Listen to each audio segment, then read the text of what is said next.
message which is I'm trying to say.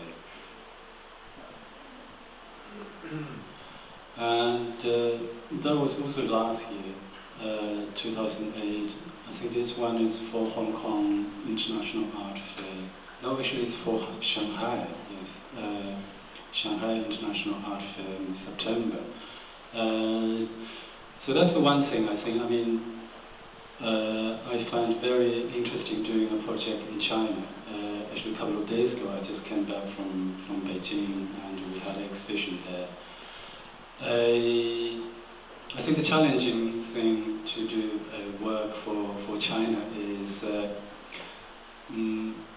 definitely you are not allowed to have any how do you call it, a politically sensitive image in the work, and but at the same time, then something I think that I find very challenging. So I have to sort of go around to talk about what I really want to tell, but at the same time, I don't want the government or the authority to come to the exhibition and say, you know, take that piece down, or otherwise next day we're going to close the show. That's what happened in Beijing all the time. And so I like sort of that challenging. Then I think this is probably you can see right from the title, because I remember Beijing was saying one world, one dreams, but I said one world, many dreams. And then of course the piece actually it's a steel sticker and lots of paper card with the Buddha image. And then unfortunately you can't see, there is lots of those sticker image actually, there are lots of speech bubbles. And then everybody is actually, not everybody, I mean most of the stickers in that piece actually speaking. But what I did is, because I can't speak, because I mean if I say, you know, I don't know, if I've got the Chinese or long life Dalai Lama, then they are not going to allow me to show this one. So what I did is, in the end, I censored myself. So all the speech bubble is already all the cross. I mean, I have exactly the sentences, but I didn't write sentences. I just censored myself. Then I'm sure maybe somebody can get that. Actually, it's deep. I think those Chinese was later telling me. Yes, they are curious about all those cross, and so that's something I think is quite interesting. So working, making a work in China, and then this is also a series I did for Dubai Art Fair in 2008. This is one of the I think 6 or 7 pieces I called the God series. What I did is I randomly pick up a letter which is about God. So for instance, this is Hebrew. And then of course still it's stickers and paper card. But if there is any opportunity, you can see the detail, then you can see actually lots of the sticker actually try to make a story.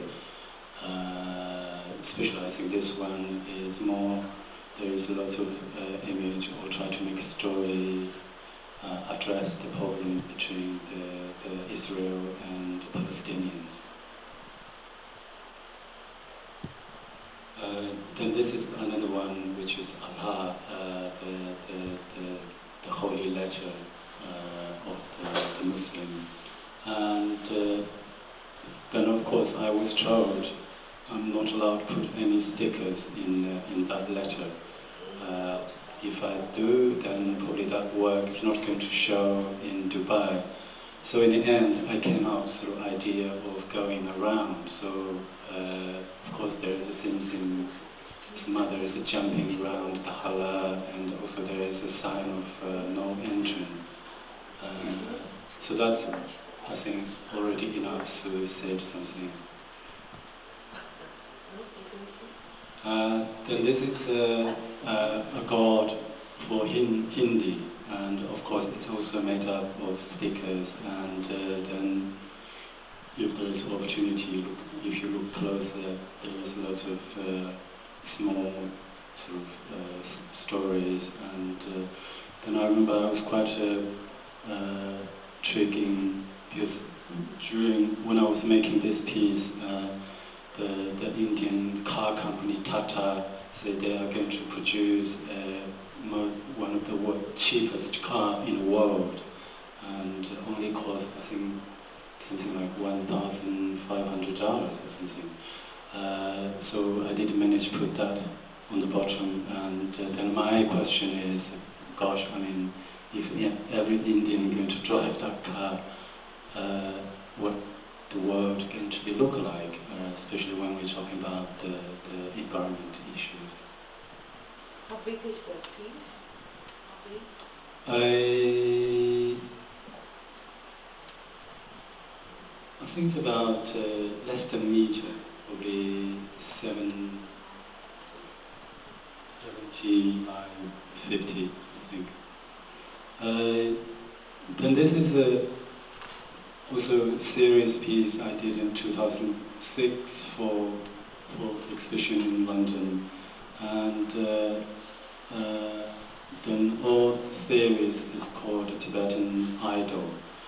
And so why I'm saying that is because I remember I did work with Buddha. Actually, it's all Buddha figure, but with different symbols. For instance, this is a Buddha with communist symbol, and then of course around the halo it's all Chinese character, and because I came across an article in the Chinese internet say there's very elderly Tibetan lady in Lhasa, not very far from Lhasa, and then she was she was doing kind of ritual, which is putting up the Chinese flag in her roof every morning, then taking down before the sunset for last 35 years. So we was sort of in a big sort of article in one of the Chinese internet, and so I sort of that's very interesting because it's really fit what I was trying to say, because what I was trying to address in those work is what's happened now. I think after 50 years, the Tibetan situation is we have a Tibetan living inside Tibet. We have Tibetan living in India. We have Tibetan living in the West, and also I think that brings lots of dynamic for the Tibetan community, and also each Tibetan people living in different areas, they're speaking different language, and also they were influenced by different culture background where they live, and also that bring the question. Also, the reality is we also have a communist Tibetan. Then the second one is a terrorist Tibetan, and then also I remember I made a piece with sort of Tibetan business Tibetan, and so there is a range of sort of character or different Tibetan individuals really happening at the moment in our society. Then I think it's very exciting. I mean, the Tibetans not anymore the one we used to see Buddhist or very peaceful people, or can live without eating meat, or can live without money.